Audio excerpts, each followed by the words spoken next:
From Oklahoma, Mr. Hern to inquire.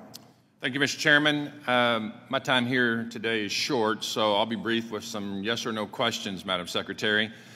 I've been a job creator for the past 35 years, living on the receiving end of big government policies. I've spoken to literally hundreds of business owners over the last months. They and I disagree with your assertion that the extra $300 a weekly benefits haven't contributed to the worker shortage in America.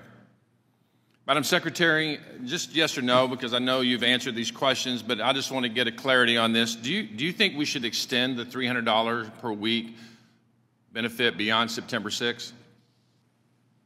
Well, you know, it expires in September. Have no plans to extend it. That's great news for all the job creators out there. We'll look forward to seeing that occur or not. Speaking of jobs, since the passage of the 2017 historic tax reform, 0 companies have moved overseas, some 4,000 prior to that. I'm going to say that again. There have been 0 inversions since passage of the Tax Cuts and Jobs Act. Tax provisions like GILTI and FDII put America first and bring American IP jobs home. Madam Secretary, do you support U.S. multinationals bringing IP and jobs back to America? Yes or no? Yes, I do. Okay. So do you believe FDII brought IP back to America? Yes or no? What did the FDII? Yes. Do you think that the tax implications of that, being able to take a piece of paper and move it anywhere in the world, do you think that what we did with FDII and the 2017 Tax Cut and Job Act, do you think that encouraged American businesses to repatriate those IP properties? I mean, that's a complicated question. I can't answer with a yes or no.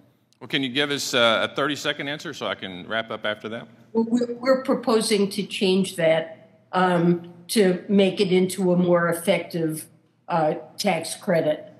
Madam Secretary, R&D. aren't you going after the very thing that other countries have to reach out and bring manufacturing to their countries, their tax sovereignty, their rights to do what they need to do to bring the jobs to their country by trying to justify them raising taxes so that we can raise ours higher on the multinationals that we have based here? Well, capital is globally mobile and labor far less so. And the consequence of that is that it becomes globally hard to tax capital. Countries compete with one another for business by lowering their tax rates. And so Madam Secretary, with my remaining 3 seconds, wouldn't you say also, Madam Secretary, that we've had no inversion? So that must have been a real incentive for American jobs to stay in America, Mr. Chairman.